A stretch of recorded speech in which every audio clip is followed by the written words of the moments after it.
Alors dans cette vidéo, on va oublier un petit peu les intégrales et on va s'intéresser à la notion de primitive. Alors la définition 3 de la notion de primitive est relativement simple. Soit f une fonction définie sur un intervalle i de r, on appelle primitive de petit f sur cet intervalle une fonction grand F qui est dérivable et telle que sa dérivée est égale à petit f de x. Okay. Donc une primitive d'une fonction petit f, c'est une fonction grand F telle que quand je dérive grand F, je retrouve petit f. Alors, premier calcul pour travailler avec la notion de primitive, la méthode numéro 2, on considère la fonction f de x égale x carré moins 2x plus 3. On nous donne une fonction grand F et on nous demande de vérifier que c'est une primitive de petit f sur R. Alors pour ça, on utilise la définition. Il faut vérifier cette égalité, grand f' égale f de x, donc on va calculer grand f' de x. Alors pour tout réel x, eh bien je fais ce calcul. Alors grand f' de x est égal à 1 tiers fois la dérivée de x cube, c'est-à-dire 1 tiers fois x fois 3x carré, moins la dérivée de x carré, donc moins 2x, plus la dérivée de 3x, plus 3. Alors ça nous donne 1 tiers fois 3, non, ça fait 1, on a une simplification, ça nous donne x carré, moins 2x, plus 3, et je reconnais petit f de x. On a donc bien grand f' de x égale petit f de x pour tout réel x. Par conséquent, on peut dire que grand F est une primitive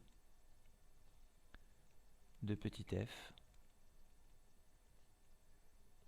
sur i. Alors tout de suite, on peut faire une remarque. Hein. On emploie bien toujours l'article ici à une primitive. Là aussi, dans l'énoncé, j'ai marqué une primitive. Parce que la primitive, elle existe, mais elle n'est pas unique. En effet, ici, si j'avais pris par exemple grand G de x égale 1 tiers de x cube moins x carré plus 3x plus 17, eh bien cette fonction grand G, quand je la dérive, j'obtiens exactement également petit f, parce que plus 17 quand je le dérive, ça ne change rien, dans la dérivée c'est une constante. Donc la fonction petit f admet plusieurs primitives et pas une seule primitive. Donc on ne dit pas grand F est la primitive de f sur i, mais grand F est une primitive de f sur i.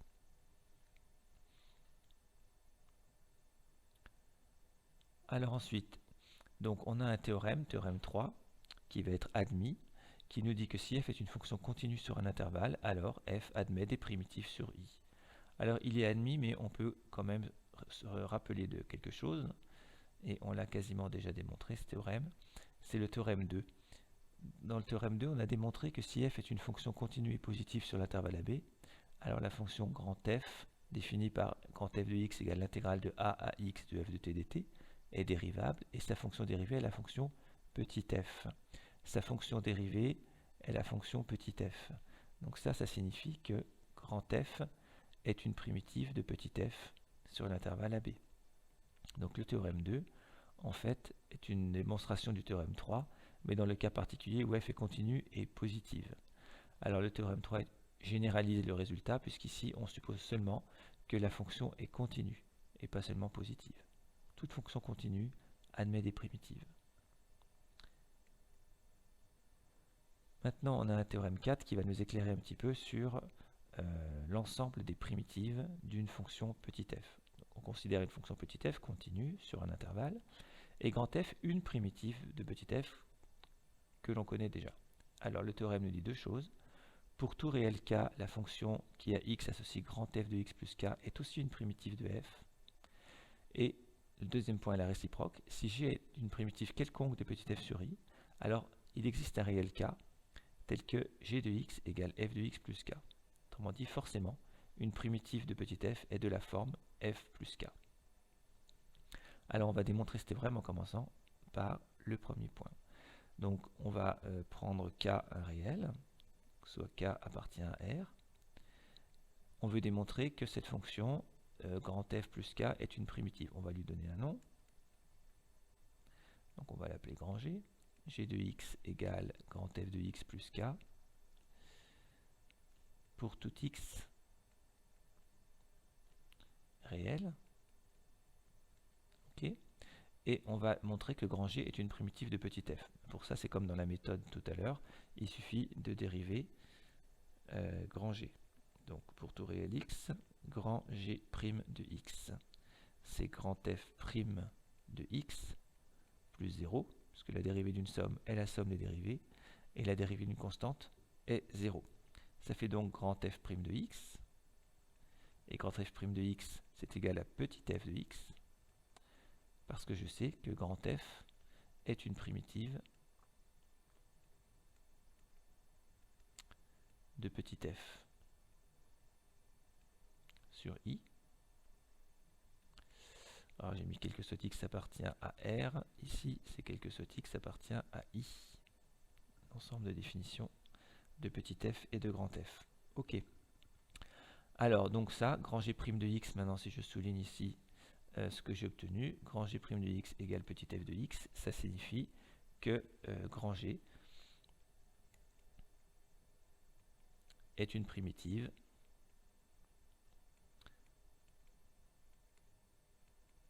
de petit f sur i. Très bien. Donc on a démontré le premier point du théorème. Maintenant on va étudier la réciproque. Donc maintenant je vais démontrer la réciproque. Alors je prends donc G, une primitive quelconque, une primitive de petit f sur i. Donc ça signifie que grand G' de x égale petit f de x, et je vais démontrer que grand G c'est grand f plus k. Donc je vais poser pour tout x de i, je vais poser donc phi de x égale grand G de x moins grand f de x. Je calcule la différence entre les deux primitives. Et donc mon but c'est de montrer que cette différence est une constante. Alors la fonction phi que je définis comme ça, elle est dérivable, puisque c'est une différence de deux fonctions dérivables. Et je peux calculer sa dérivée. Donc pour tout réel x, phi' de x est égal à G' de x moins f' de x. Je fais la différence des deux dérivées. Et donc ça fait petit f de x moins petit f de x, parce que la fonction grand G est une primitive de petit f, donc grand G' est égal à petit f de x. La fonction grand f est également une primitive de petit f, donc grand f' de x est égal également à petit f de x. Voilà, donc j'obtiens une dérivée qui est égale à 0. Et si la dérivée de phi est égale à 0, c'est que phi est une fonction constante. Phi égale constante. Alors une constante que je vais appeler k. Et ce qu'on peut dire, c'est qu'il existe donc un réel k tel que pour tout x qui est dans l'intervalle i, phi de x égale k. C'est notre constante. Phi de x égale k, donc ça équivaut à g de x moins grand f de x égale k pour tout x dans i, et donc ça équivaut à g de x égale f de x plus k pour tout x dans i. Donc on a démontré notre réciproque g, une primitive quelconque de petit f sur i, est forcément de la forme f de x plus k. Ce qu'on peut retenir de ce théorème, c'est que toutes les primitives d'une fonction petit f sont définies par grand f plus k à partir du moment où grand f est une des primitives de petit f. Donc c'est ce que dit un peu cette remarque qui est en dessous. Si f admet une primitive sur i, alors elle admet une infinité de primitives, et deux primitives de petit f sur i diffèrent d'une constante. Bien, alors maintenant, il faut apprendre à calculer des primitives des fonctions usuelles. Alors, pour calculer des primitives, eh bien, il suffit de se rappeler des formules sur les dérivées et de les lire à l'envers. Donc, par exemple, on va regarder déjà cette ligne-là, où il faut apparaître la fonction logarithme. On sait que la dérivée de ln de x est égale à 1 sur x. Par conséquent, une primitive de 1 sur x sera une fonction ln de x, puisque par définition, si je dérive grand f, ici elle égale ln de x, je retrouve petit f. Donc pour trouver les primitives, il suffit de lire le tableau des dérivées à l'envers. Donc dans ce sens-là, je dérive. Et quand je vais dans l'autre sens, je primitive. Voilà, en fait c'est le même tableau. Donc ce sont des formules qu'on connaît déjà. Donc toutes ces formules sont déduites des formules sur les dérivées. Alors je vais quand même peut-être détailler un petit peu des formules sur les puissances, par exemple. On sait que la dérivée de x puissance n plus 1 est égale à n plus 1 x puissance n plus 1 moins 1, donc x puissance n. Ça peut s'écrire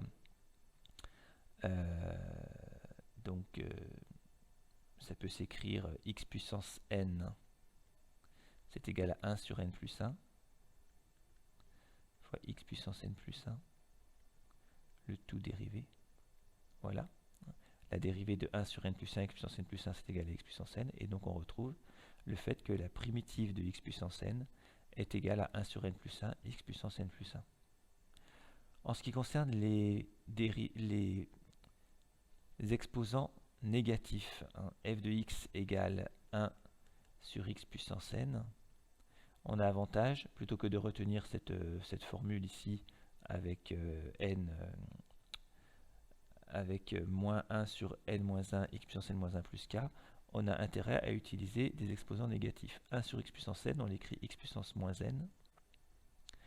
Et donc, on peut appliquer la formule du dessus en remplaçant n par moins n. Donc on aura grand f de x égale 1 sur moins n plus 1, x puissance moins n plus 1, plus une constante. Et ça peut s'écrire moins 1 sur n moins 1, si je mets moins 1 en facteur en bas, et x puissance moins n plus 1, ça fait 1 sur x puissance n moins 1, l'opposé de moins n plus 1, plus k. Donc je retrouve la formule qui est dans le tableau. Donc cette formule qui est dans le tableau, pour 1 sur x puissance n, ce n'est pas une formule vraiment à retenir. On peut utiliser la formule de x puissance n, mais avec n négatif. Bon, les autres formules se démontrent immédiatement. Il suffit de dériver, si on veut, la colonne des primitives pour retrouver la formule ici qui est dans la première colonne. Et ce sont des conséquences des formules sur les dérivées. Alors maintenant, on peut s'intéresser à ce qui se passe avec les opérations sur les fonctions. Donc on sait que la dérivée d'une somme, c'est la somme des dérivées. Donc réciproquement, une primitive d'une somme, c'est la somme des primitives. Pas de problème. Ensuite, la dérivée d'une fonction du type lambda u sera lambda u'. Donc, de la même façon, une primitive d'une fonction de la forme lambda u sera une fonction de la forme lambda grand u. Donc on a la primitive comme la dérivée qui sont compatibles avec les sommes et la multiplication d'une fonction par un réel. Alors les autres formules avec les u, les autres formules d'opération sur les dérivées, eh bien elles ont aussi leur petite sœur avec les primitives qui correspondent. Donc on retrouve par exemple ici la formule à la ligne 5. On sait que la dérivée de e puissance u est égale à u' e puissance u. Donc, si on lit ça à l'envers, primitive de u' e puissance u nous donnera e puissance u. Même chose, la dérivée de ln de u est égale à u' sur u. Donc, si je lis ça à l'envers, je peux dire que ln de u est une primitive de u' sur u. Bon, même chose avec la racine carrée. Pour les puissances, alors là, c'est la même remarque, la 1 et la 2, on va les mettre ensemble et on va retenir uniquement la 1. Donc on sait que la dérivée de u puissance n plus 1 est égale à n plus 1 u' u puissance n plus 1 moins 1, donc u puissance n. On obtient en divisant par n plus 1 la formule qui est là. Primitive de u' puissance n sera 1 sur n plus 1 u puissance n plus 1. Et si on a une fonction de la forme u' sur u puissance n, on va l'écrire u' u puissance moins n. Et comme ça, on peut appliquer la formule dont on vient de parler avec n négatif. Donc on obtient le même résultat. Alors, quelque chose qu'il faut remarquer quand même dans toutes les primitives, c'est qu'à chaque fois, quand on écrit la primitive, on a plus k, parce qu'on n'oublie pas que la primitive n'est pas unique, mais on peut toujours rajouter une constante à la fonction obtenue et on obtient également une primitive.